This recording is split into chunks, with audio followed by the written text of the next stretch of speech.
Tibet నుంచి బోటే కోషి నదిని ఒక్కసారిగా వరదలు ముంచెత్తాయి. భారీ వరదలు రసువా, నువాకోట్ ప్రాంతాల్లో తీవ్ర నష్టాన్ని మిగిల్చాయి. అయితే వరదల్లో పదుల సంఖ్యలో ప్రజలు మృతి చెందారు. ఇక నేపాల్లో భారీ వరదలకు సంబంధించిన పూర్తి సమాచారం మా ఢిల్లీ బ్యూరో చీఫ్ కృష్ణ అందిస్తారు. కృష్ణ, లక్ష్మీదుర్గా నేపాల్లో అయితే భారీ వరదలు ముంచెత్తున్నాయి. ఏదైతే ఈ యొక్క ఈ నేపాల్లో వచ్చినటువంటి వరదల కారణంగా నైబరింగ్ స్టేట్స్ అయినటువంటి నేపాల్ కి చుట్టుపక్కల ఉన్నటువంటి బీహార్, యూపీ ఈ ప్రాంతాలు కూడా ఒకసారిగా ఉలిక్కి పడ్డాయని చెప్పొచ్చు. ఈ నేపాల్లో సంబంధించినటువంటి ఆకస్మిక వరదల నేపథ్యంలో ప్రధానమంత్రి మోదీ నేపాల్ ప్రధాని బాలేంద్ర షాతో ఫోన్ లో మాట్లాడి పరిస్థితిని సమీక్షించారు. ముఖ్యంగా భారత్ అండగా ఉంటుందని కూడా హామీ ఇచ్చారు. విపత్తు సమయంలో భారత ప్రభుత్వం నేపాల్ కి పూర్తి మానవతా సహాయం, అదేవిధంగా సహాయక చర్యల్లో అవసరమైనటువంటి అన్ని రకాల సహాయ సహకారాలు అందించడానికి సిద్ధంగా ఉందని కూడా ప్రధాని మోదీ హామీ ఇచ్చారు.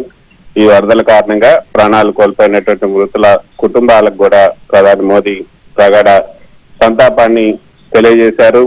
అదేవిధంగా సహాయక చర్యల్లో సమన్వయానికి కూడా తాము సిద్ధంగా ఉన్నామని ఆయన చెప్పడం జరిగింది. ఇరు దేశాల బృందాలు క్షేత్రస్థాయిలో రెస్క్యూ, అదేవిధంగా సహాయక చర్యల కోసం సమన్వయంతో పనిచేస్తున్నాయని కూడా ఆయన స్పష్టం చేశారు. ముఖ్యంగా లక్ష్మీదుర్గా ఏదైతే ఈ టిబెట్ సరిహద్దు సమీపంలో ఈ రసువా జిల్లాలోని బోటే కోసి నది ఉప్పొంగడంతో పాటు నువాకోట్, దాటింగ్ జిల్లాల్లో తీవ్ర నష్టం వాటిల్లింది. రోడ్లు, వంతెనలు, పలు జల విద్యుత్ ప్రాజెక్టులు కూడా కొట్టుకుపోయాయి. అదేవిధంగా బాధితులు ఏదైతే వరదల కారణంగా పలువురు మృతి చెందగా కైలాష్ మానస్ సరోవర్ యాత్రకు వెళ్ళినటువంటి భారతీయులతో పాటు చాలా మంది, అంటే విదేశాలకు చెందినటువంటి చాలా మంది కూడా ఇందులో కొంత గల్లంతైనట్లుగా మనకి అందుతున్నటువంటి సమాచారం. దానికి సంబంధించి కూడా ప్రధాని మోదీ ఈ రోజు నేపాల్ ప్రధానితో మాట్లాడిన సందర్భంగా ఆ విషయాలన్నింటినీ కూడా షేర్ చేస్తున్నట్లుగా తెలుస్తుంది. బాధితులు, గల్లంతైన వారు వీరందరి గురించి కూడా షేర్ చేస్తున్నారు. వరదల కారణంగా పలువురు మృతి చెందారు. కైలాష్ మానస్ సరోవర్ యాత్రలో ఉన్నటువంటి భారతీయులతో సహా వందలాది మంది పర్యాటకులు గల్లంతైనట్లుగా సమాచారం అందింది. అయితే క్షేత్రస్థాయిలో నేపాల్ భద్రతా బలగాలు ఈ రెస్క్యూ ఆపరేషన్లను ముమ్మరం చేశాయని చెప్పొచ్చు. అయితే లక్ష్మీదుర్గా ఇప్పటి వరకు మనకు అందుతున్న సమాచారం ప్రకారం నేపాల్లో ఇప్పటి వరకు 8 మృతదేహాలను వెలికితీశారు.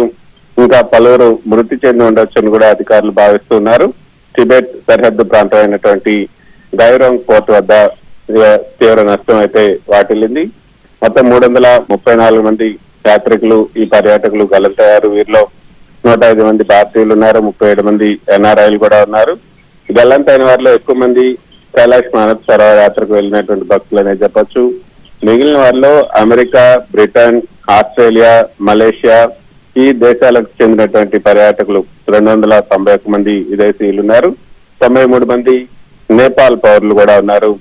అయితే టిబెట్ వైపు నుంచి ఉప్పొంగినటువంటి బోటే కోషి నది ప్రవాహ ఉధృతికి రసువా, నువాకోట్, దాటింగ్ జిల్లాల్లో రోడ్లు, వంతెనలు, గ్రామాలు ఇవన్నీ కూడా కొట్టుకుపోయాయి. దాదాపు 430 మెగావాట్ల విద్యుత్ ఉత్పత్తి కేంద్రాలు కూడా దెబ్బతింటంతో విద్యుత్ సరఫరా కూడా పూర్తిగా నిలిచిపోయింది. నేపాల్ సైన్యం, ఆర్మడ్ పోలీస్ ఫోర్స్, హెలికాప్టర్లు, డ్రోన్లు, స్నిప్పర్ డాగ్ వీటన్నిటి సహాయంతో గాలింపు చర్యలైతే ముమ్మరం చేశాయి. ఇప్పటి వరకు 25 మందికి పైగా సురక్షితంగా రక్షించబడ్డారు.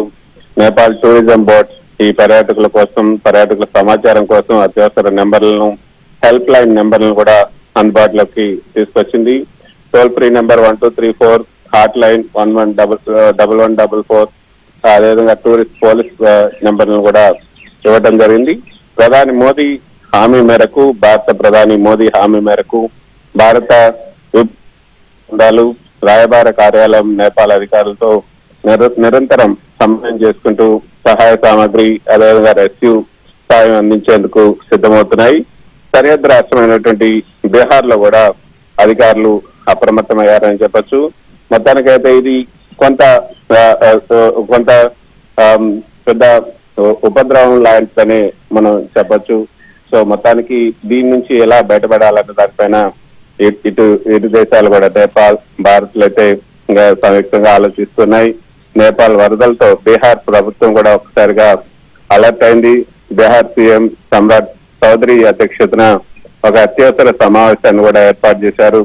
నేపాల్ నుంచి వచ్చినటువంటి ఈ వరద నీరు బీహార్ జిల్లాలకు ప్రవేశించి అక్కడ ప్రమాదం ఉన్నటువంటి నేపథ్యంలో ఏదైతే ఈ యొక్క ముంపు ప్రాంతాలు ఉన్నాయో వాటిలో ముందస్తు చర్యలు చేపట్టాలని కూడా బీహార్ రాష్ట్రం ముందస్తు చర్యలు అయితే తీసుకుంటుంది. జిల్లా అధికారులు అప్రమత్తంగా ఉండాలని కూడా ఆదేశాలను జారీ చేశారు.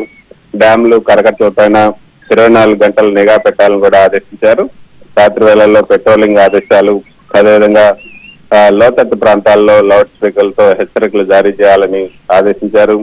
ఎన్డీఆర్ఎఫ్ సిబ్బంది ఈ అత్యవసర పరిస్థితులకు బీహార్ లో ఎన్డీఆర్ఎఫ్, ఎస్డీఆర్ఎఫ్ బృందాలు కూడా సిద్ధంగా ఉండాలని బీహార్ సీఎం అయితే ఆదేశించారు. మొత్తం హెలికాప్టర్ నేపాల్ ఆర్మీ మొత్తం రంగంలోకి దిగింది. 14 ఆర్మీ హెలికాప్టర్లతో రెస్క్యూ ఆపరేషన్ ను అధికారులు చేపట్టారు. ఈ నదీ పరివాహక ప్రాంతాల ప్రజలను సురక్షిత ప్రాంతాలకు వెళ్లాలని కూడా అధికారులు అయితే హెచ్చరిస్తున్నారు. ముఖ్యంగా లక్ష్మీదుర్గ రోడ్లు, వంతెనలతో పాటు దెబ్బతిన్నటువంటి 6 ప్రధాన జల విద్యుత్ హైడ్రో పవర్ అదేవిధంగా ట్రాన్స్మిట్ కేంద్రాలు కూడా మొత్తంగా ధ్వంసమయ్యాయి. ఈ భారీ వరదలకు అనేక గ్రామాలు జలమయమయ్యాయని చెప్పొచ్చు. రస్వా జిల్లాలో పలువురు భద్రతా సిబ్బంది సహా అనేక మంది గల్లంతయ్యారు.